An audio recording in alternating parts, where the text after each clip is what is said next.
दुनिया में जो विभिन्न प्रकार की अश्लीलताएं बढ़ रही हैं, उसके मूल कारण क्या हो सकते हैं? वैश्विक स्तर पर इसके क्या प्रभाव हैं?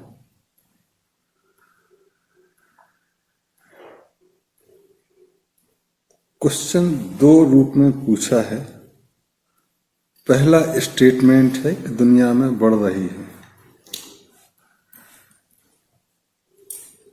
तो एक स्टेटमेंट है कि रियल में बढ़ रही है या नहीं बढ़ रही है। और प्रभाव, अगर कोई चीज बढ़ रही है तो कुछ ना कुछ प्रभाव तो डाल ही रही होगी, तभी बढ़ रही है, और बढ़ने से कुछ और प्रभाव डालेगी भी। तो अगर हम कारणों पे जाएं और मूल कारण पे जाएं, तो जैसे सारे क्षेत्रों में अफरा तफरी और विकृति है, शालीनता और अश्लीलता में भी विकृति आई होगी। एक बहुत पुरानी कहानी है कि शालीनता और अश्लीलता में अंतर कहां से आता है। तो भागवत कथा सुनी होगी तुमने। भागवत कथा के शुरुआत में ये कहते हैं कि राजा परीक्षित को श्राप मिला कि अगले 7 दिन में आप मृत्यु को प्राप्त होंगे। तब उनसे कहा गया कि आप भागवत सुने, तो उस खोज में वो निकले। उनको बताया गया कि भागवत या तो व्यास जी कह सकते हैं या उनका बेटा सुखदेव। तो राजा खोज में निकले और चलते चलते उनको और घोड़े को प्यास लगी, तो एक तालाब के किनारे वो रुके, और जैसे ही पानी पीने पहुंचे तो देखा कि स्त्रियां स्नान कर रही हैं, और वो सारी स्त्रियां उनको देख के ठहकी, ठिठरी और थोड़ा छिप गई। तो राजा ने देखा कि बच्चियां नहा रही हैं, पीछे हट गए और इंतजार करते रहे कि वो नहा के चली जाए, तब हम पानी पी लेंगे। थोड़ी देर में एक बुजुर्ग सज्जन आए, सफेद दाढ़ी, और गए और जोर से खखारा, तो सारी स्त्रियां, लड़कियां वो छिप गई, और वो बुजुर्ग सज्जन ने आराम से स्नान किया, और जब वो चले गए तो लड़कियां फिर आई। फिर थोड़ी देर में एक नग्न युवा वहां पहुंचा, उसने नहाया, लड़कियां भी नहाती रहीं, वो नहा के चला गया, लड़कियां भी थोड़ी देर बाद नहा के आई। तो राजा को बहुत अजीब लगा। तो जैसे ही वो स्त्रियां बाहर निकली, राजा ने पूछा कि मैं यहाँ का राजा परीक्षित तुमसे कुछ पूछना चाहता। तो सम्मान में बोले हाँ। बोले मैं एक अजनबी तालाब में आया पानी पीने, और मुझे देख के आपका चौंकना स्वाभाविक था। फिर आप चौंके और हम हट गए। उसके थोड़ी देर बाद एक बुजुर्ग सज्जन आए, सफेद दाढ़ी, और वो नहाए, और आप सारे लोग उनसे छिप के दूर चले गए। थोड़ा समझ में आता है। लेकिन फिर एक नग्न युवा आया और आप लोग वैसे ही स्नान करते रहे। ये हमें समझ नहीं आया। तो लड़कियों ने कहा कौन सा नग्न युवा आया? कोई तो आया नहीं वहां। नहीं, वो एक आदमी आया था नहा। अरे बोले सुखदेव की बात कर रहे हो? उन्हें तो हम बचपन से ही ऐसा देख रहे हैं। न सुखदेव को कोई अश्लील चीज ध्यान आई, न लड़कियों को आई, और वो नहाते रहे।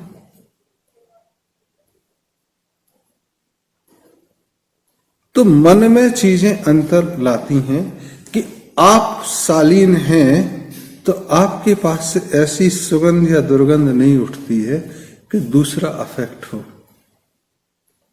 आपको लोग प्राकृतिक ले सके। तो सिर्फ जब आप पहुंच गए और उससे ऊपर उठ गए तो केवल आप ही को असर नहीं होता, सामने वाले को भी असर नहीं होता। तो महावीर जैन जब इस स्टेज पे पहुंच गए कि उन्हें कोई असर नहीं है, तो कपड़े पहने या ना पहने बराबर है। तो महावीर को महावीर ही इसलिए कहा जाता है कि वो उस स्टेज को पहुंचे जिसमें सुखदेव बचपन से थे। अब कोई कपड़ा उतार के सोचे कि महावीर बन जाए तो ये विकृति है। और घूम रहे हैं, वो सोच रहे हैं कि हम महावीर हैं, पूरा समाज उनके पीछे है, तो अश्लीलता बढ़ेगी। आपके समाज में ना बढ़े, लेकिन जो दूसरे समाज हैं वो देख के हो सकता है उन बाबा जी को कोई असर ना हो, लेकिन दूसरे को तो हो सकता है। और घटनाएं आती हैं, क्योंकि महावीर होना एक घटना है। गुरु तेग बहादुर, गुरु गोविंद सिंह होना एक घटना है। उनके कपड़े पहन के कोई सोचे कि गुरु गोविंद सिंह हो जाएंगे तो बवाल खड़ा होगा ही होगा।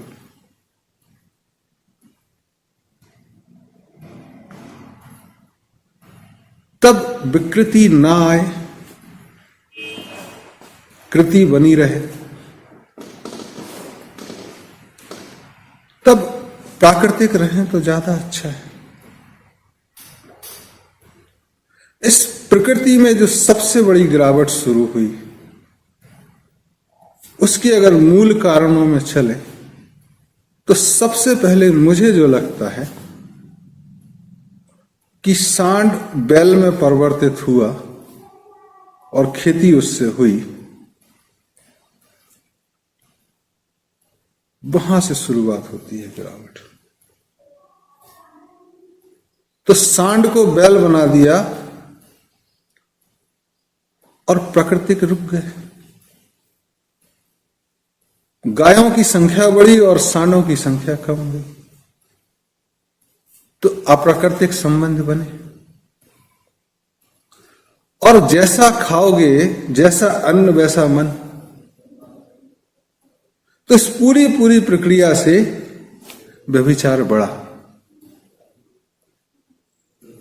इंसेस्ट बढ़ा, और ये 2500-3000 हजार वर्षों से चल रहा है, ये एक दिन का नहीं है। तो जैसा कहा कि इसमें विकृति आई है तो समाज में सारे क्षेत्रों में आया है, क्योंकि काम अगर चक्रों की बात करें तो मूल आधार है, ऊर्जा ही वहीं से आती है। जैसे किसी पेड़ का तना टेढ़ा हो जाए तो पूरा पेड़ सीधा हो ही नहीं सकता। तो मूल में ही विकृति आ गई तो सारी विकृतियां स्वाभाविक है, आएंगी ही, उनके परिणाम है।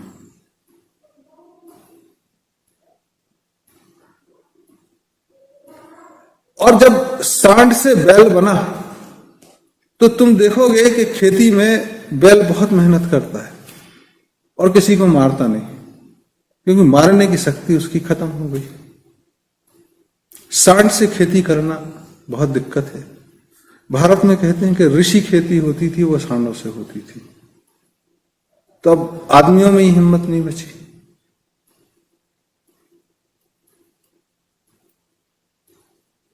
तो बैल से आप जोत रहे हो, और इसके बहुत सारे परिणाम हुए, बहुत प्रयोग हुए।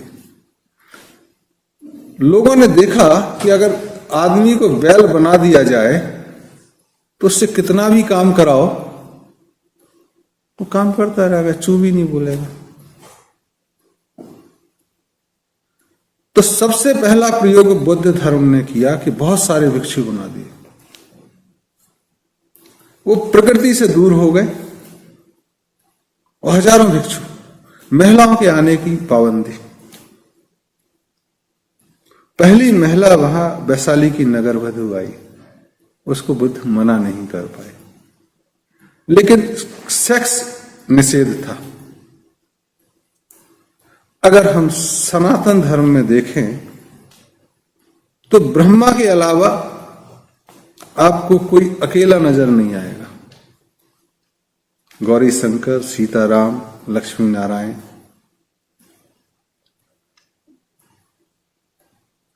तो जो दिमाग के धर्म हैं वो बैलों की तरह जोतने के लिए अपने संघ बनाएंगे।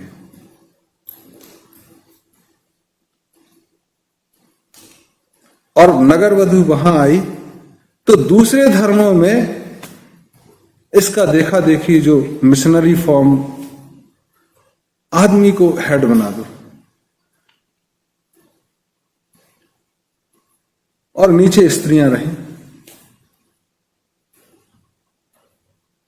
ऐसे जो इंस्टीट्यूशंस हैं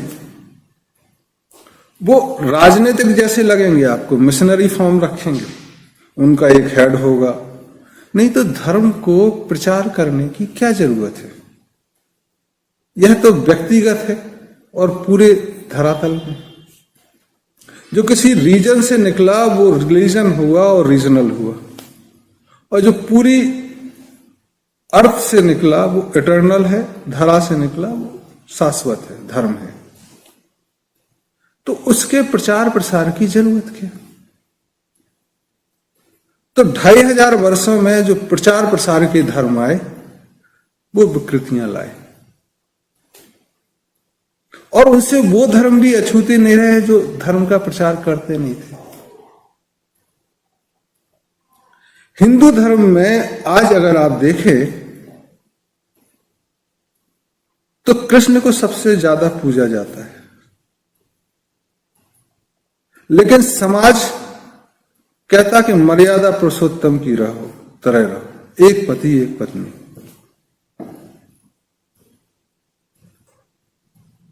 लोग राम के बापू को भूल जाते हैं, कृष्ण की राधा और पत्नियों को भूल जाते हैं, द्रौपदी को भूल जाते हैं कि ये जो प्रकृति ने दिया है उसके आयाम क्या होंगे और कैसे आगे बढ़ेगा। मॉडर्न टाइम्स में 2-3 किताबें हैं जिन्होंने इस पे बहुत स्टडी की है। एक psycho dynamics of yoga and sex doctor Shubhkaran की है कि डायनामिक्स क्या है इसकी। दूसरा जो स्टडी इस पे की है वो पंडित गोपी कृष्ण ने, कुंडलिनी, और दूसरी उनकी बुक है biological basis of religion and genius. तो पंडित गोपी कृष्ण कहते हैं कि जो मूल ऊर्जा है, जो काम की शक्ति है, जिनकी कुंडलिनी जागरण हो गई है, वह सहस्त्रसार तक जाती है। वो 7 चक्रों को पार करके उसको प्रकाशित करती है। लेकिन जिनकी कुंडलिनी जागरण नहीं हुई, अगर वह ऊर्जा निकास नहीं होगी तो बदबू मारेगी। तो ऐसे जितने संगठन हैं, राजनीतिक, धार्मिक, भारत में भी हैं और दुनिया में भी, इतने जितने धर्म हैं उनमें सड़ांध आती है, बदबू आती है। कुछ कहते हैं कि शादी मत करो क्योंकि उनको बैल की तरह जोता जा सके। कुंडलिनी जागरण हुई नहीं है, निकास है नहीं, तो बदबू मारते हैं। दूसरे कहते हैं कि शादी कर लो, बच्चे मत करना, तो पूर्णता को प्राप्त नहीं होते। तो ये चीजें चलेंगी। और ये विकृति बहुत है। जब इतने लेवल पे विकृति है तो तुम अंदाजा लगा सकते हो कि क्या स्तर होगा पूरी दुनिया का। जो दिखाई दे रहा है वो इसी का परिणाम है। आप ताज्जुब करोगे कि यहूदी धर्म में ऐसा कुछ नहीं है।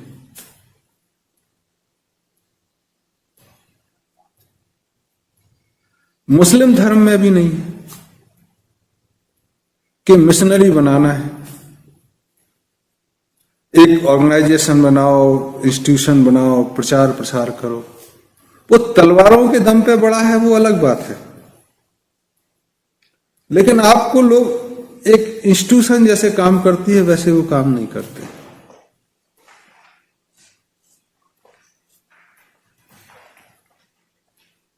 तो विकृतियों का ये दौर है, और लोग इतने विकृत हो गए हैं कि वो पूर्णता को प्राप्त नहीं होते।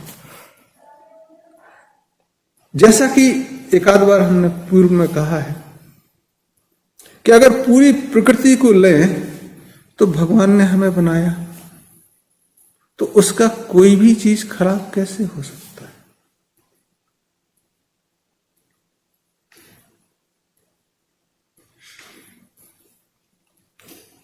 अगर वो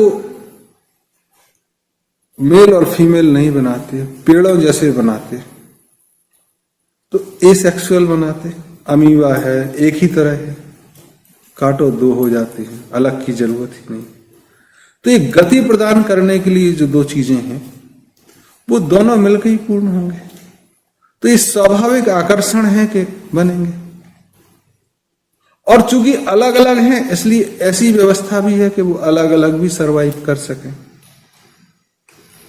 तो एक लड़की जन्म हुई तो मृत्यु भी लड़की रूप में ही होगी, कुछ बदल सकते हैं, और लड़का हुआ वो लड़के रूप में ही बदलेगा। और जो भगवान ने एक्स्ट्रा शक्ति दी ट्रांसजेंडर, जो सारे साधु संत कहते हैं कि कर्म से काम से विमुख हो जाए, वो उनको बचपन से दे दी। तो या तो वो बहुत ताकतवर होते हैं ट्रांसजेंडर जो है, या क्या बोलते हैं ट्रांसजेंडर ही कह लीजिएगा, या तो बहुत ताकतवर होते हैं या जल्दी ही समाप्त हो जाएंगे। जो फोर्स्ड बदिया किए हुए हैं वो नहीं चलेंगे। तो जब सेक्स की एक विधा है तो उसके ट्रांसफॉर्मेशन की, उसके प्रोग्रेशन की भी विधा होगी। तो तुम बच्चों को देखे होगे कि वो खेलते रहते हैं, नंगे होके दौड़ते रहेंगे और अपने ही शरीर से खेलते रहेंगे। फिर जैसे ही बड़े होते हैं तो लड़कियों को लड़कियों का आकर्षण और लड़कों को लड़कों का आकर्षण होता है, और फिर उसके बाद विपरीत का आकर्षण होता है। और वो आकर्षण जब पूर्ण हो जाए तो जैसा सुखदेव की स्थिति है वहां पहुंच जाएंगे। अगर कोई पहली स्टेज पे ही रुक जाए और सब चीजें निषेध कर ले तो जिंदगी भर बच्चा बना रहेगा। और अगर दूसरी स्टेज पे रुक जाए कि लड़की लड़कियां, तो लेस्बियंस एंड गे, ये विकास उनका रुक गया। ये बहुत ग्लैमर नहीं है, ये अविकसित लोग हैं, इन पे दया की जा सकती है और दया दिखानी चाहिए। और अगर उनके विकास का कोई मार्ग नजर आए तो उनको, ना कि इसको प्रोत्साहित करें। ग्लैमराइज करने की और सरकारों को कानून बनाने की तो बिल्कुल भी जरूरत नहीं है। तीसरे रूप में जब आते हैं विपरीत का आकर्षण, तब प्रकृति आगे बढ़ती है, प्रोक्रिएशन होता है, फेथ डेवलप होता है नेचर पे कि हम आए थे और हम अपने जैसा दूसरा पैदा करें, और ये इनेट होता है सब में। अब अगर इसको रोक दो कि शादी करना है और बच्चे नहीं करना, तो महिलाओं में ज्यादा विकृति आएगी। तो ऐसे जितने संगठन हैं जहां वहां महिलाएं हैं तो बहुत विकृत हैं, और ऐसे संगठन चल नहीं पाए दुनिया में 60-70 वर्ष के बाद सेल्फ डेथ की तरफ, सुसाइड की तरफ अग्रसर हुए, इसलिए वो दुनिया में एक सिस्टम दे नहीं पाए। अब विपरीत के आकर्षण में कोई पूर्णता को प्राप्त हो तो हमने एक बार कहा था कि 3 तलों में चीजें होती हैं: जागृत अवस्था, स्वप्न अवस्था और सुषुप्त अवस्था। अब जागरण में तो एक से प्यार कर रहे हैं, लेकिन सपने में कोई दूसरा आ रहा है। लेकिन जगा के आपको पूछा गया सोते में तो आप जो ओरिजिनल है वही नाम आ गया।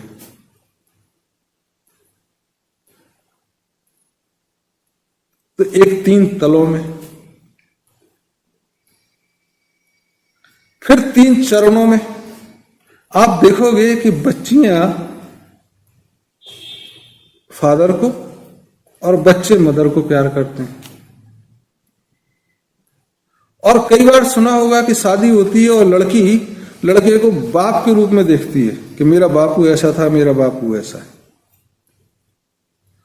और लड़का लड़की को चाहता है कि जैसे उसकी माँ खाना बना के खिलाती थी, सेवा करती थी, वो वैसे ही करे।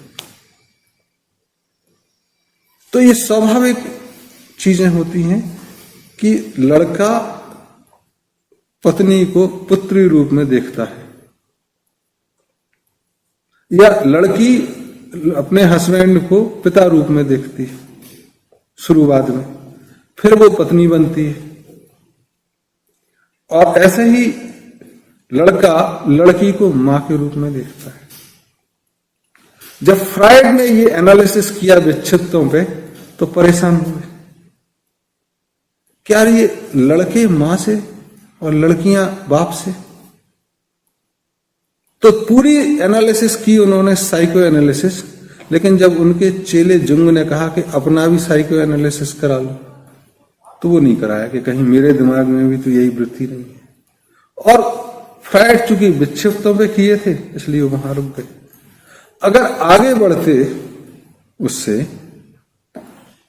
तब वो देखते कि नहीं, ये स्वाभाविक है कि लड़की जिस पुरुष के संपर्क में आती वो सबसे फिर वो पति के रूप में होती। भारत में कहते हैं कि जो बहुत प्यार करते थे और साधु उनको आशीर्वाद देते थे तो कहते तुम्हारे 10 पुत्र हों और 11वां पुत्र तुम्हारा पति हो जाए। तो इतना प्यार हो कि वो पति को पुत्र की तरह ट्रीट करने लगती है। तो बच्ची से शुरू होती है, पत्नी पे आती है और मां पे तब्दील हो जाती है। ऐसे ही लड़के के लिए पुत्री से शुरू होती है, मां पे आती है और पत्नी पे आती है और मां पे समाप्ति। विकृत लग सकता है, लेकिन पूर्णता को प्राप्त करने में यही चरण है। तब जाके बोलते हैं कि तुम ही हो माता, तुम ही पिता, तुम ही हो बंधु, सखा तुम। तो ये चीजें चलती हैं।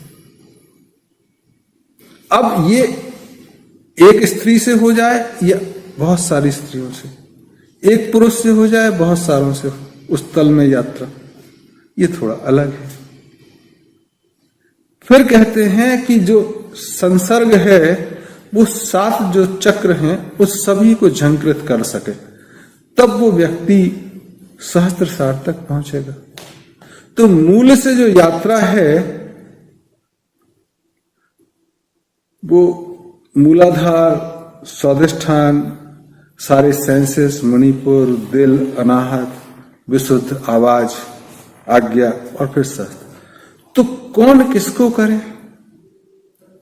वो पूर्णता। और जब पूर्णता प्राप्त हो गई किसी को, तो उसके सामने विपरीत सेक्स का कोई बैठा होगा तो उसको ही कोई फीलिंग नहीं होगी, सामने वाले को भी नहीं होगी।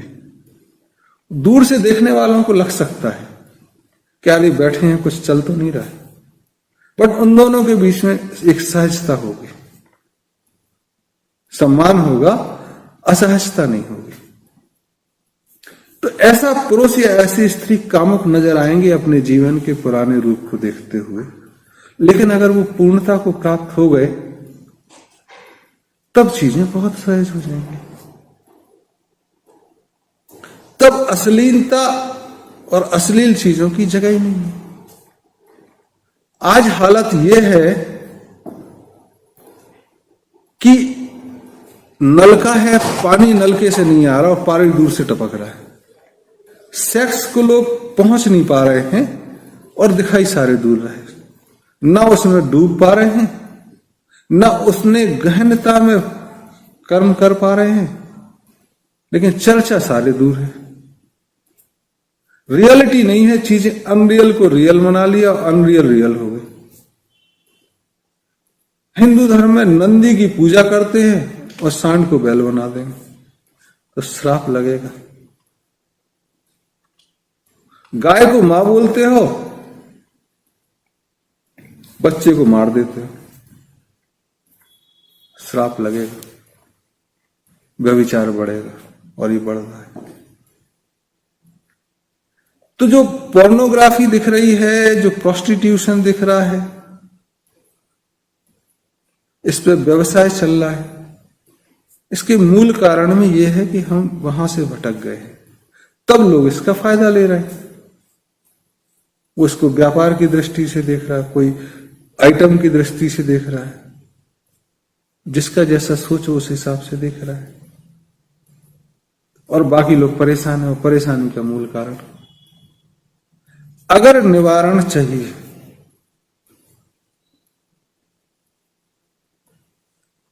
तो सबसे पहले, जैसे देश में पिछले 10 वर्षों में गायों की संख्या 23% बढ़ी और सांडों की, बैलों की संख्या कम हो गई, तो शुरुआत वहां से करनी होगी, तब सामर्थ्य आएगी चीजों में। तो कृष्ण जी गाय को लेके चले ऐसे ही नहीं है, वो पूरे गौवंश को लेके चले। भैंसा के पता लगा जाड़ा आता है, उसको खाना नहीं देते, 3 दिन में भैंसा मर जाता है, भैंस नजर आ रही है। और विकृति कहां से शुरू हो गई कि आज आर्टिफिशियल इंसेमिनेशन से चीजें हो गई, तो मूल से तो भटक ही गए। तो ये सारे उसके परिणाम हैं। तब हमें न उन इंस्टीट्यूशंस को, न उन रिलीजन को अटैक करने की जरूरत है कि वो ठीक हो, मूल को ठीक करने की जरूरत है। बाकी सब चीजें बदल जाएं। हो सकता है ये धर्म ही खत्म हो जाए, हो सकता है ये संगठन ही खत्म हो जाए, और उनको खत्म होना जरूरी है। ये विकृत चेहरा है समाज का। इसलिए भारत में शंकराचार्य ने कुछ को बाहर किया भी था। ये अजीब लग सकता है, ये वायलेंट स्टेटमेंट हो सकता है, लेकिन ये फैक्ट है कि धर्म के प्रचार की जरूरत नहीं है। धर्म है अपने आप फैलता है, mouth to mouth, feeling, experience, expressions. कमजोर प्रचार करते हैं, अपना कुनबा बनाते हैं, ना समझ। इसलिए भारत में इन चीजों को ध्यान नहीं दिया गया।